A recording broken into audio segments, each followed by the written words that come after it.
Hey guys, welcome back to Shep Talk and welcome back to another Shep Talk movie review. Before we get into that movie review though, two quick admin notes. One, I know I've said it before, I'll say it again. Shep Talk and Darth Shep Gaming are my two YouTube channels. Shep Talk is where all my geek movie reviews, convention reviews, kind of things are going. Darth Shep Gaming, all my gaming stuff, my Twitch gaming, my episodic gaming will be on Darth Shep Gaming. So please go and subscribe to both those channels if you want to be kept up to date. Also guys, I have social media. All those links are down in the description down below. So if you want to follow me and what I'm doing, my day-to-day life, and what I might be reviewing next, make sure you follow those social medias as well. But let's get back to my review of The Little Mermaid. The Little Mermaid is directed by Rob Marshall and it was written by David McGee. It stars Halle Bailey, Johan King, hopefully I say that right, Melissa McCarthy, and Javier Bardem. The Little Mermaid has a runtime of 2 hours and 15 minutes. Quick synopsis: Ariel is fascinated with the surface world, which her father has forbidden her and her sisters to even visit. When she rescues a human from drowning, she decides to disobey her father and make a deal with the sea witch to find the human that she saved. I'm going to come off here right now and say this. I'm not going to try to judge this by the cartoon movie. The Little Mermaid Disney animated movie was never really one of my top favorite movies. I'm just going to dive into this movie and I'm just trying to put it into orders of how I saw things. And one of the first things that I really noticed about this movie is that the underwater physics makes no sense. I mean, like when they're throwing things, they go in the direction of how they would be in a world full of air, not in a world where water is the object is being resisted by water or anything like that. And then to even just further that on, when they land or when things touch something else, they make the noise of like they would in the surface world.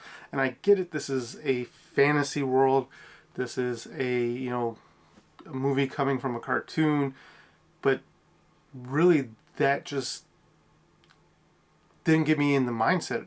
You barely tell really that you're underwater. Really the way you could kind of tell that they were underwater was occasionally their hair would float a little bit, not a lot, just a little bit. They got to have their perfect hair while they're underwater. So to me, there just didn't seem to be any thought process about, okay, what is the mechanics of underwater? Obviously, we can't have it fully be underwater physics and stuff like that. Get it? But you could have done some more stuff to make it feel to me that we were underwater. Look, again, going to be upfront and honest. Never and not a big fan of Melissa McCarthy. I think she really has a type that she likes to do in movies, and she doesn't really break away from that. This time we didn't get the angry white woman. We kind of got the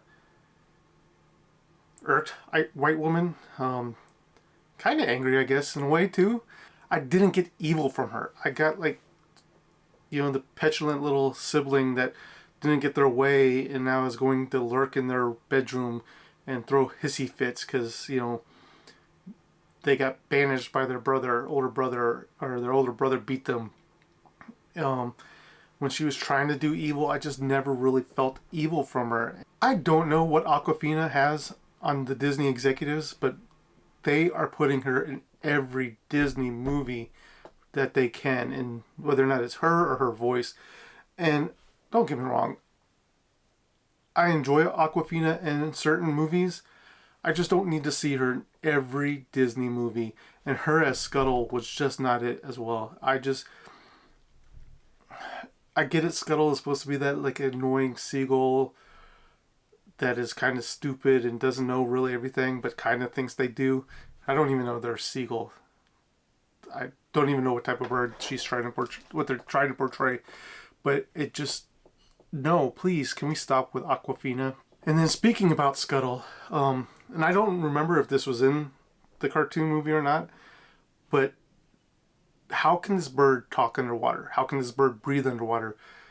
There's one scene where this bird, when Ariel is going to get her stuff identified by Scuttle, he dives into the water and just talking for like 10 minutes. I'm like, how is this bird still alive? As soon as the bird opened up its mouth, it should have been flooded with water, and we move on, and the bird died. But we didn't get that. I'm like, this is another thing where I think they didn't really think through underwater physics. I'm like, I get it to a fact that, you know, crabs can go on land and in the sea, so Sebastian was good. Flounder kept his head in the water, so his skills were underwater when he was in the air and talking to Ariel. Ariel's a mermaid, obviously magical creatures. They can go in and out of land, though they never, in and out of water, though they never really explain it. But a bird is a bird, and a bird is an air creature. I just don't get it. Oh, and another thing for the Scuttle, that song that he sings, or she sings, or they sing, oh my god. I don't know if it was just Aquafina and her voice, but that song was not it for me.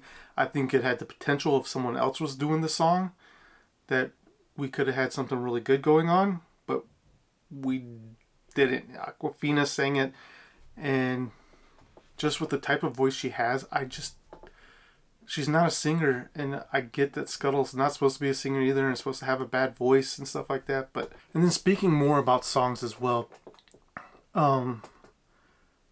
Under the Sea started playing. I was like, oh yeah, that's right, Under the Sea, OG song. Glad they kept this in here. Again, to me, it missed the mark.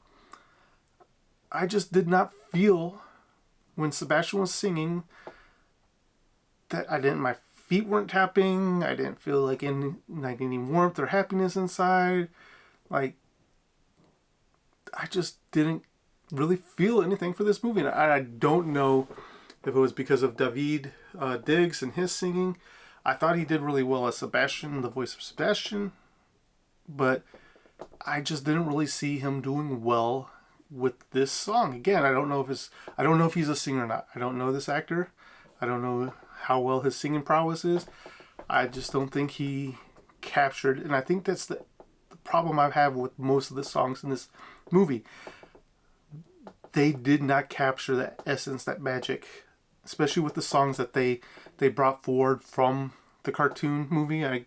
They brought in some original movie or original songs as well, but I'm really thinking that a lot of these songs just weren't, I didn't get that magical feeling when I heard them here, and it really sucked. I will say probably the one song that I really liked, and I don't know, I haven't heard anybody else talk about it, I haven't watched any other videos, but Kiss the Girl, really enjoyed that song. I thought everybody coming together for that song did really well. It's probably the song that hit for me. Everything else was either meh or just was not it.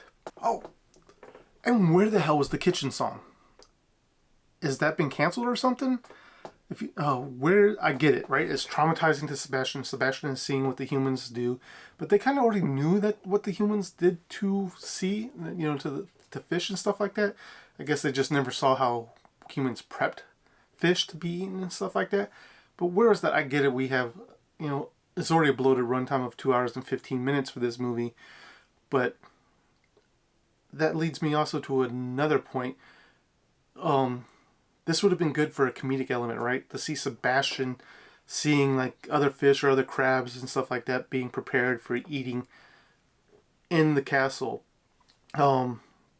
But it seems like with a lot of the Disney remakes, the comedic element gets taken out. Like, I think we forget, or Disney forgets, that is one of the things that people come and enjoy. Like a lot of the movies, I don't know, I'm trying to think back. I haven't watched a lot of the remakes over again because I'm like one and done with most of them. But it just doesn't, I don't remember the last time I really had a good laugh. Yeah, I'm not going to say I didn't chuckle at a couple of scenes here, but overall, I don't think Disney has done a really good job of at least bringing in some of the comedy for these movies. And oh my god, that finale. Were we back in the late 1900s or 1990s, early 2000s? That CGI was so bad, people. Like, super bad. I don't know who approved that, who signed that off, who did that. But when you have to darken your set so that way you hide details and you don't really know what's going on, your CGI is bad. Like, take some time, scrap it, redo it. Was it a last minute job? Did people forget that you needed some good CGI for this movie? I don't know. But that finale was just horrible. Yeah, it's but having said all that, I will say that the end was very touching and beautiful between Ariel and her people and Eric and his people.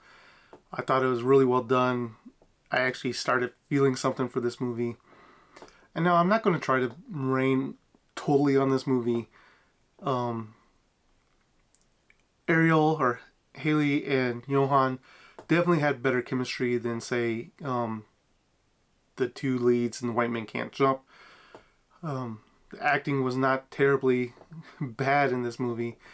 It just, I wasn't feeling anything for these characters. Like, Kiss the Girl came on, and when they were at the lagoon, I started feeling something for Eric and Ariel and felt that they were actually starting to move closer and stuff like that.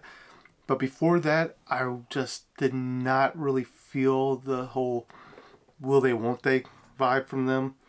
And then when Ursula comes in her human form, I thought that was very rushed. I get it. There's only 3 days to take place, and she came in at the beginning of day 3. But this movie felt rushed, but then was also long. If you can get that. It was like wham bam, thank you ma'am, here you are, here's your happy ending, I hope you like it, get out of the theater. And coming from cartoons, I guess in cartoons they can kind of do that, kind of speeds things up, kind of get you to feel things that they want you to feel, but in movie format and live action, it just wasn't there. And Disney seems to be in love with these remakes. I know it's a good cash grab for them. They do make a profit off of them, or if they didn't, they wouldn't have been making these movies over and over again. And we're also getting we already got told that we're getting a live action Moana movie, which I don't know why we're getting a Moana movie when the cartoon movie just came out like, what, 5 years ago? If even that? So, we'll see if they can give us what they're going to give us with that movie. But I wish I could have found the magical enjoyment that The Little Mermaid can bring to people. I'm happy if you're one of those people that can see The Little Mermaid live action movie and you feel for it and you enjoy what you see. But it just didn't hit for me. It felt like a dud to me. And with that being said, Shep Talk is giving The Little Mermaid 2 Sheps out of 5. Let me know in the comments down below. Have you seen the remake? Did you like it? Are you a Little Mermaid cartoon aficionado? How do you compare it with the live action? Do you compare them? Do you try to separate them? Let me know down in the comments down below. But guys, that is all I have time for today. Thank you for watching. And if you did enjoy what you saw here, please remember to leave a like, share, and subscribe. It does help my channel out greatly, and I do truly appreciate it. But it is all we have time for today, guys. Thank you very much, and I'll see you in the next review.